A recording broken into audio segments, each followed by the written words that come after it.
Ladies and gentlemen, when it becomes the psychological aspect behind risk reward, traders must wonder, why does the commonality of trying to make two while risking one and batting 50% appeal to so many traders? However, when you ask these traders, they show you the mathematics, and nobody can deny it. Yet, when you ask traders what the number one aspect in trading and most important aspect is, it's psychology, not mathematics. Funny how nobody talks about the psychology behind risk reward. Are you sick and tired of watching your green trades go red? We're going to explain to you exactly why that's happening and offer you a solution. I am Mark Melnick. This is the Newsbeat Show.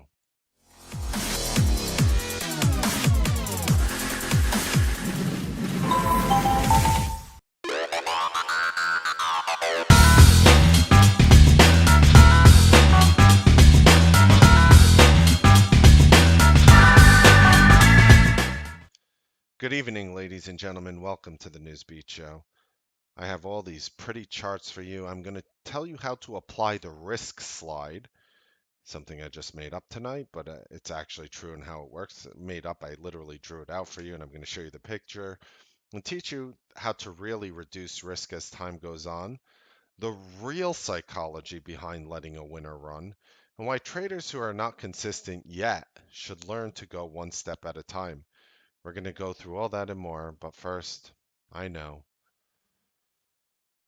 as a son and a daughter who is asking their parents to borrow $20 so they could go to the movie with their friends, I'm only being nice to you because I need something from you. And that is the pausing of the next slide, reading this in its entirety, and then hitting play. Thank you so much for reading that.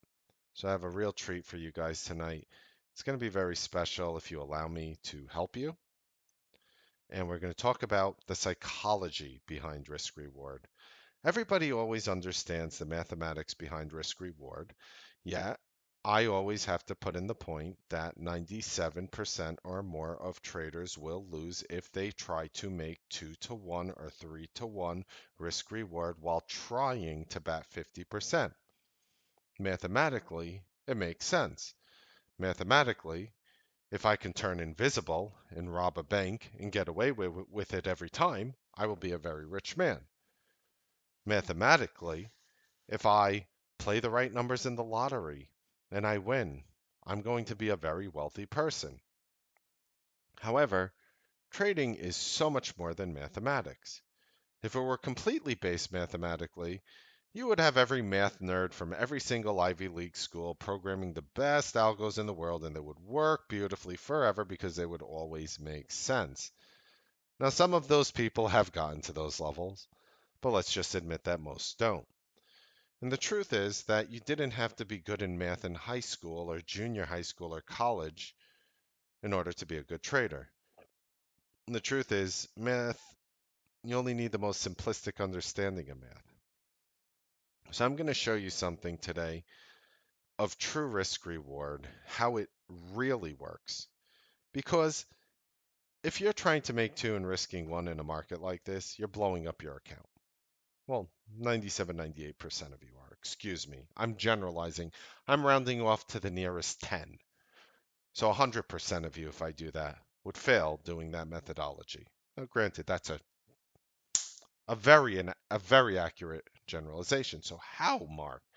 How can you actually analyze the real psychology of all these things and how to apply the risk slide to reduce risk as time goes on? So I'm going to go ahead and show you that right now, and we're going to start off with something very, very simple here.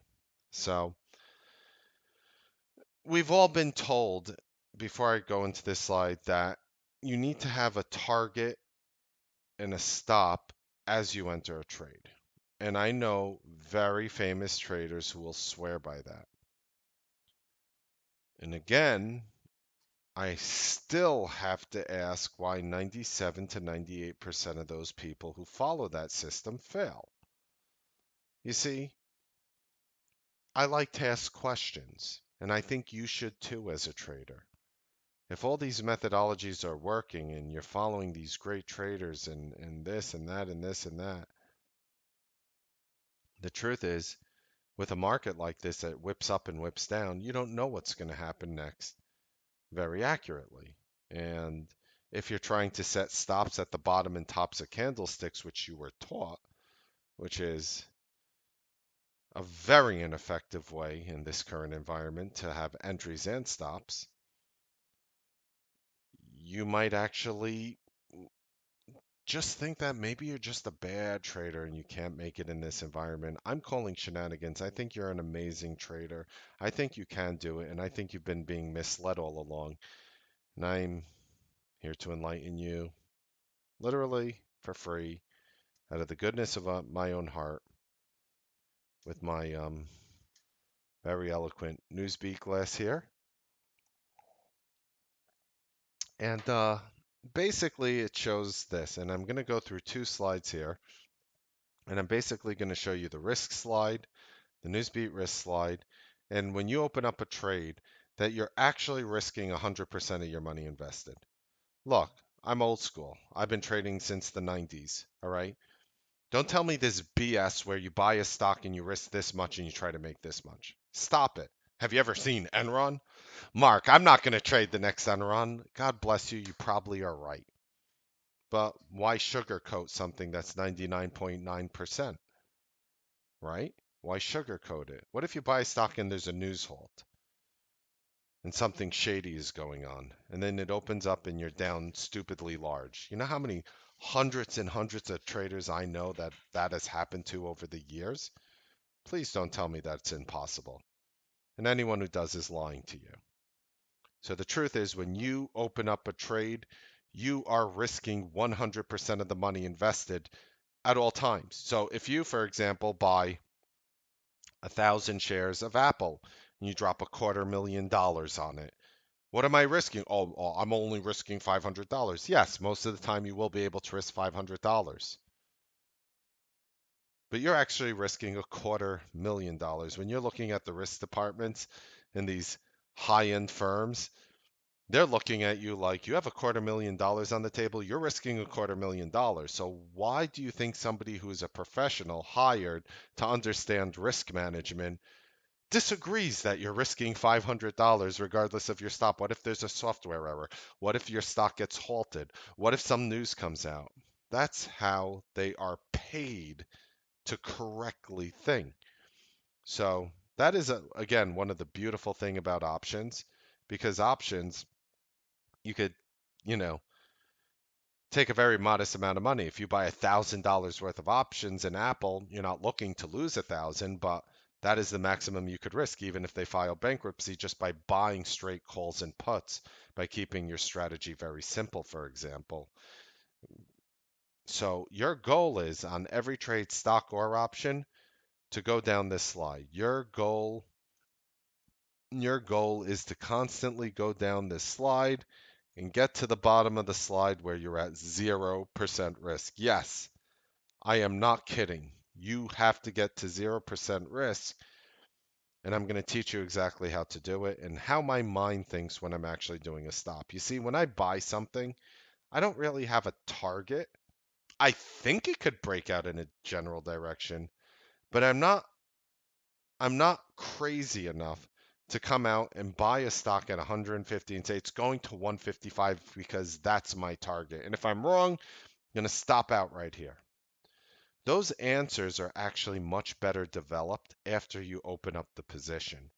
You see the way the stock is moving. You see where it's having trouble. You see where it's holding. You see where it's holding support. And then you can put in your stops afterwards. Now, you might be listening to this, and maybe this goes against everything you've ever heard. Well, tell me why the majority of the people I speak to in my room are consistently profitable traders, while 97 to 98% of traders in, well, other rooms out there on Wall Street are blowing up. What am I doing right? What? You think I'm trying to hide this? You think this is a secret? You think this is join my room today? Don't. I'm here to help you. I'm stating a fact. 97 to 98% of traders fail. Why? Nobody likes to talk about that. I'm supposed to show you my P&L today for how much money I made in the last 30 minutes, which is more than most traders make maybe in a year.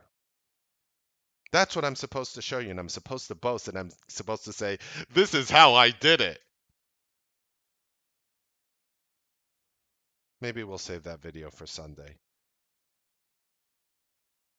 So let's talk about it. You bought a stock here. I don't care the symbol. You bought a stock here. It's $100 a share or $1.50 an option. Step one, the stock goes with you. Step one. So the first thing you did was buy. After you bought, the stock went up. Step two, the stock either goes up, sideways, or down, which anybody can tell you because that is factually true for any stock. But it actually doesn't really add value to know that information.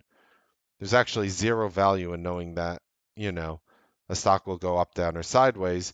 That's the same thing like saying if I flip a coin, it's either going to land in heads, tails, or land on the side magically. And it's like, okay, yeah. Does that mean, so what are you going to do with that information? Not much. Not much. That doesn't really help you. But it is a fact, and you could use that information to help you with something else. So you buy a stock at $100, step one. Step two, the stock is going to either go up, down, or sideways, and you're in a position where you don't know if to lock in money or not.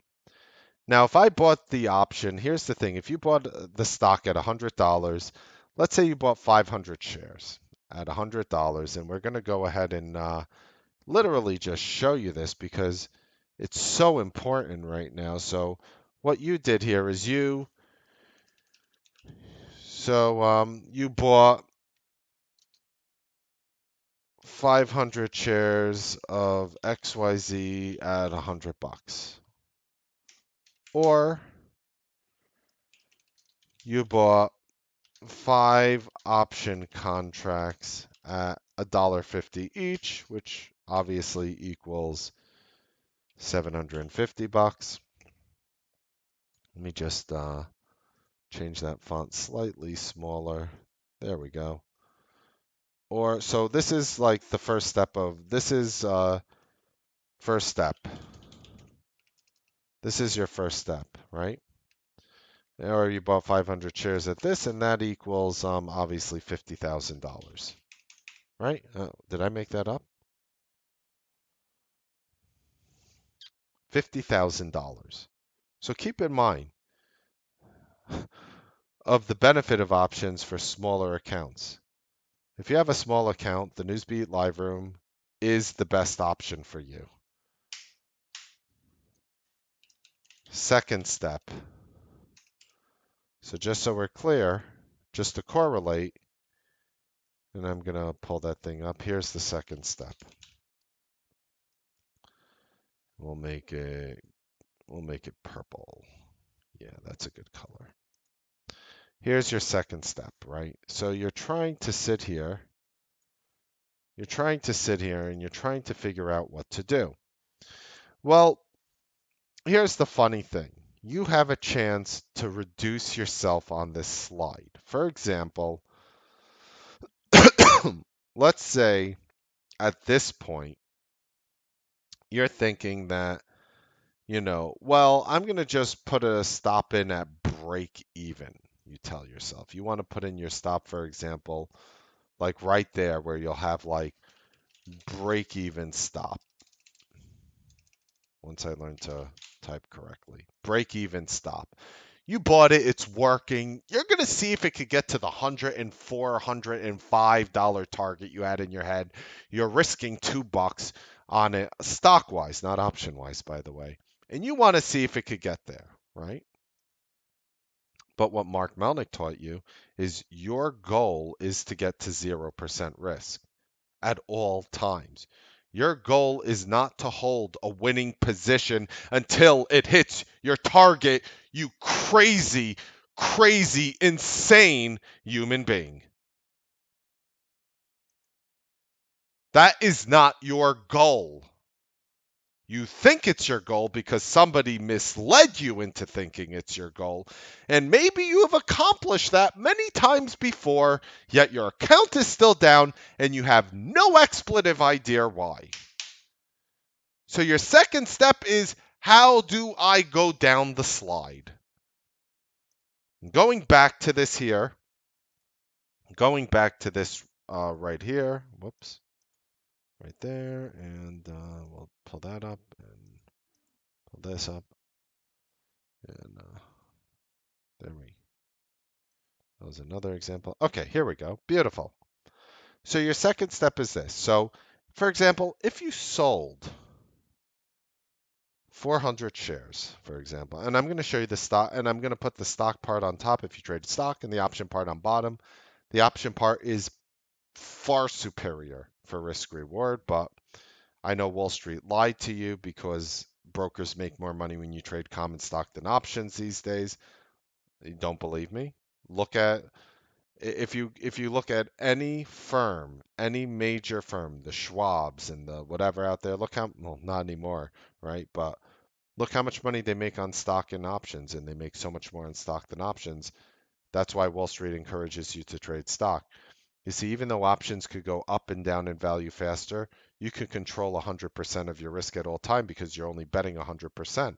The problem is when you do 100% in stock, you're not really putting a little bit of money on. In my example here, you're putting $50,000 on to buy 500 shares.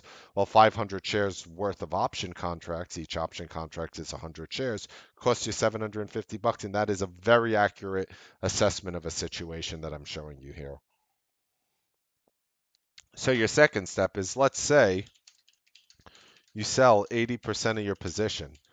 Now, I know you've been told, like, there are a lot of people who like to sell half or a quarter. I'll give a quarter here, or a third. You are the greediest person in this environment. I don't need to listen to this. My stocks either hit the target, or I'll take the big loss, or I'll take the big gain. If that's you, okay, good luck. You want to be consistently profitable? You want to be consistently profitable? You know, somebody told me that I am probably more responsible for I am more responsible for consistently profitable traders than anyone else here on the planet, they told me.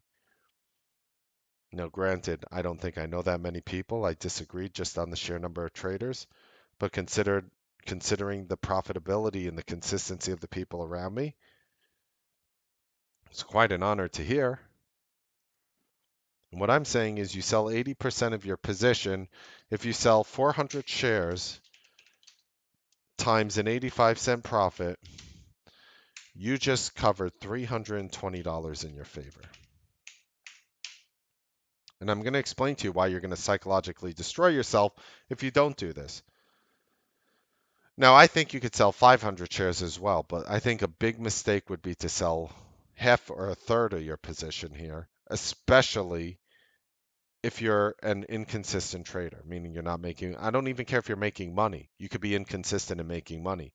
Most traders I know who make money outside of the Newsbeat live room are inconsistent.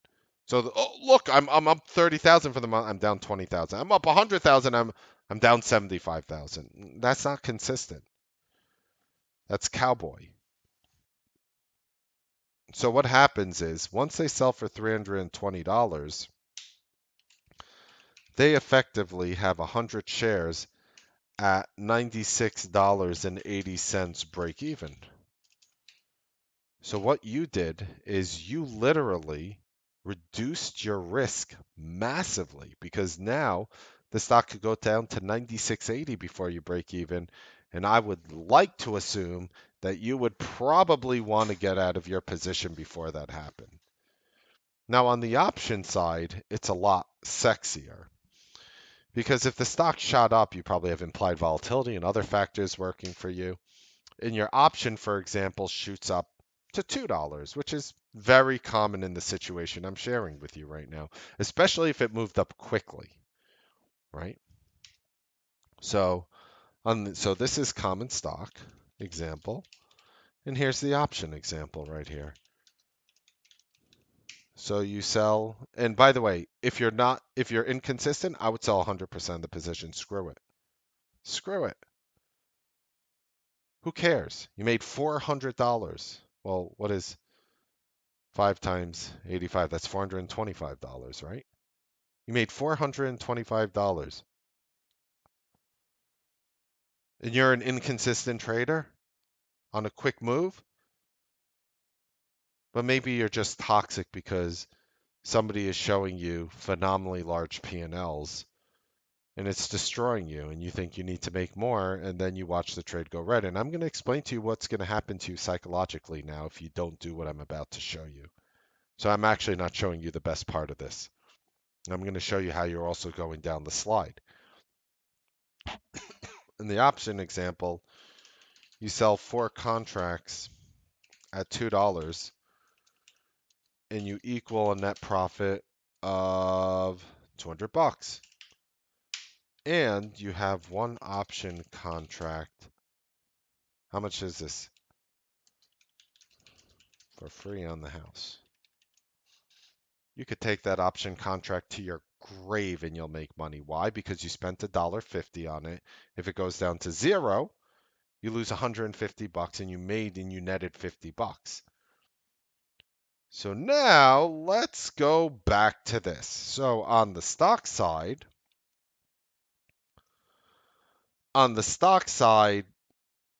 I'll put the stock side in purple. On the stock side, you probably went down the slide probably about here. Considering you're not crazy and are going to run it with a new stop loss or whatever, you probably ran down the slide here. And there's a huge, and I'm going to explain to you the psychology, and that's going to blow your mind, or I hope it does. But on the option side, you actually went down to the slide here.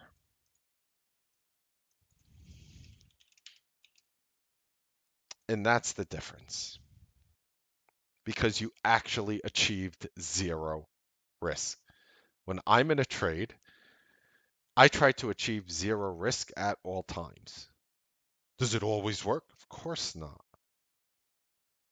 But you know how many times I sell out and I'm like, okay, well, now here's my stop, and I'm just locking the money down.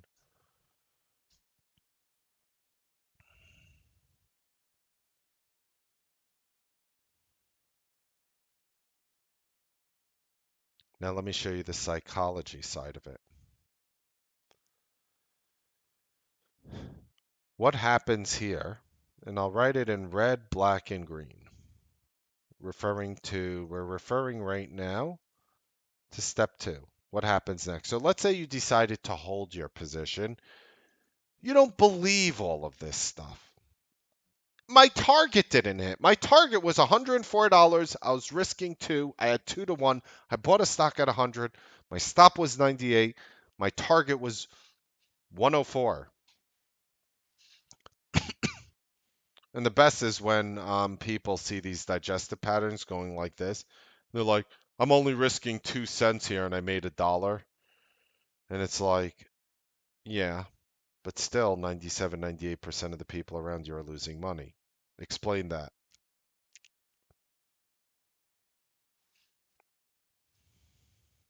So look at this.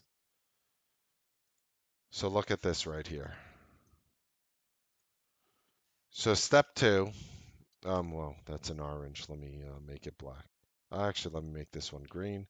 So for step 2 here, if the stock goes up, right? After you buy it, let's say you didn't sell. Let's say you didn't sell. So we're going to just say, okay, Mark, I'm not buying into this. I'm not selling. What am I really risking here? At least let me show you what you're risking. Why is it? All right. I decided not to sell.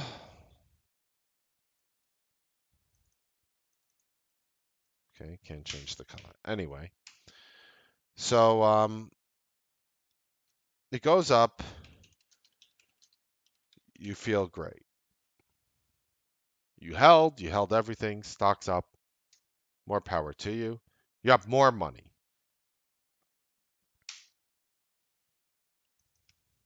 Step 2. Why is this thing not turning black? What on earth? There we go.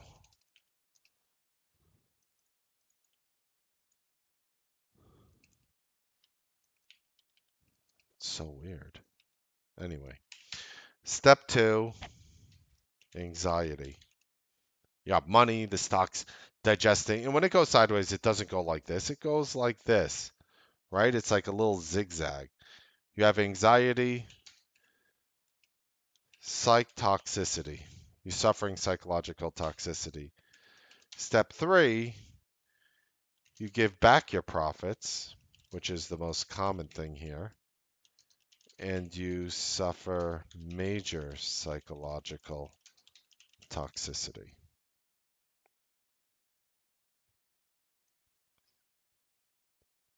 Let's just change that to a smaller font. See if we can make this black. No.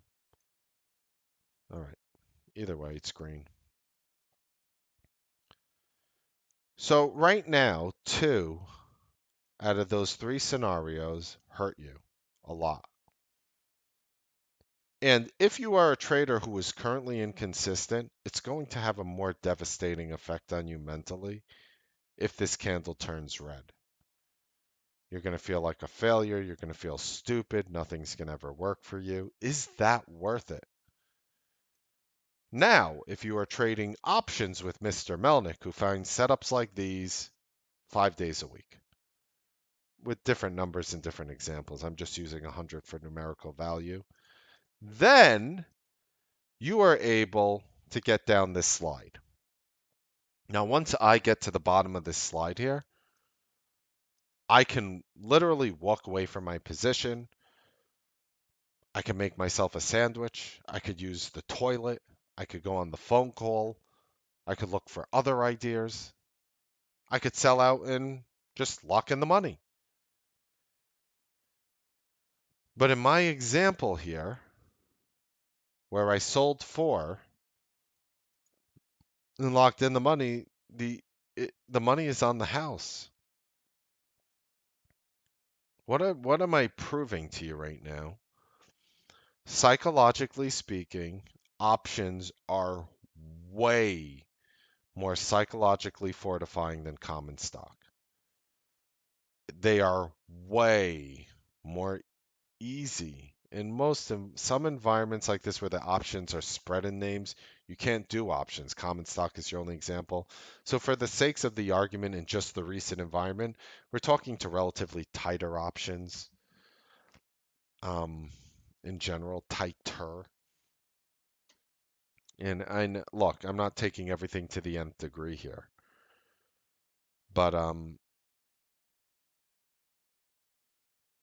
even besides the fact that options give you so many different things, and I'm going to show you how I absolutely crushed the market by showing you how I did a certain trade here predictably in the final half hour today. Or is it today? No, it's almost 12 o'clock. Yeah, it still is today on Friday. I'm going to show you exactly how I did that. But your goal for every trade is as it goes in your favor, your goal at every single moment is to get down this slide. Options allow you to get to the bottom of this slide first. Options allow you to get to the bottom of this slide first.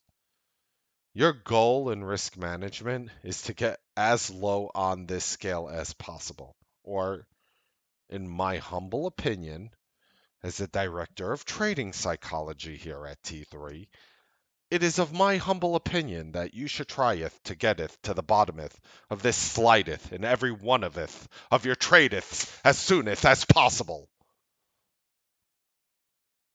Because if you're not doing that, you're going to subject yourself to psychological toxicity. And if you're going to suffer psychological toxicity, you are not only going to hurt the people around you, your loved ones, and whatever, but you're also going to hurt your future trades. Is that worth it? I would much rather be the person who locked in $200 on my random XYZ made up stock example here than $320 or whatever it was. Right over here. I'll pull it up again. I would much rather be the option guy in this example here. I would much rather be the option example here.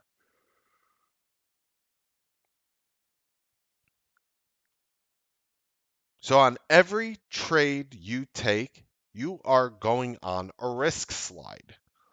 Now they tell you that you should have a stop right away, but the truth is stops need to be developed in real time. What if a news flow comes out? What if negative news comes out? You should sell your stock whether you're up or down. You shouldn't wait for a stop. Do they talk about that? No. No, because people don't like variables. You are meant to be told that everything can be mathematically structured and predicted, just like an algorithm, just like an algorithmic robot. Does the robot breathe? Does it eat? Does it pee and poo? Does it fall in love? Does it get upset when its neighbor yells at him or her? Does it cry? Does it watch movies? Does it order its favorite takeout? Why then would Wall Street tell you that you are supposed to be like the robots that trade this market when you are a human being? That's a very interesting lie that has been spread around for a while, or if it's not a lie, at least the most misleading insinuation ever for a trader. Your goal always is to reduce risk in real time. I do that very well in the Newsbeat live room. What I do in my trades in the Newsbeat live room, I try to get you down to the bottom of the slide as safely as possible. If you get down to here, you're up money, you have zero stress, and you have psychological fortitude. You could suffer psychological toxicity sometimes over here. Right over here, because your stock made money, you're at the 50% line, you don't know where it's going, and now all of a sudden you're sitting there and you're watching your stock all day, missing out other opportunities. How many of you guys are watching a stock all day? You buy a position in something and you're just watching it all day because it hasn't worked yet and it's taking too much time. Isn't that funny? I get you to the bottom of this slide as faster than anyone out there because it is my goal.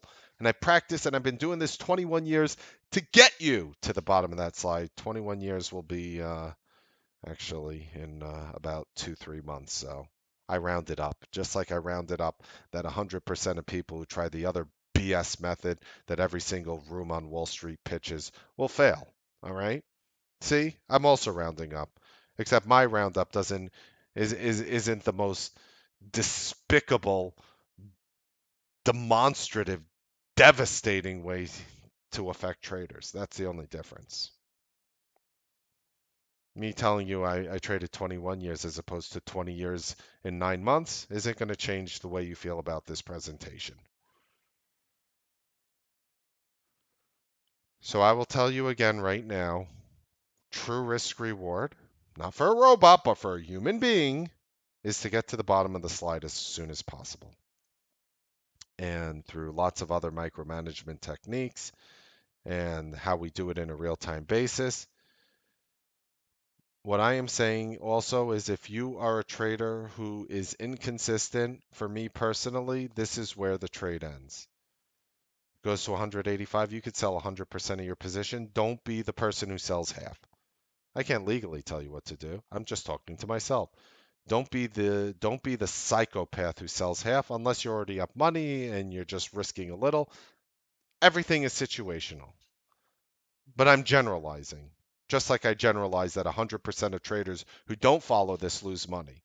Except my generalization is accurate. That's that's the major point I'm trying to hit home with here. And if you're listening to this, you want to join our room, do it, don't do it. That is not my goal to pitch you. I'm actually here to give you things for free. You think I'm kidding? How about you try how to overcome psychological toxicity in your trading?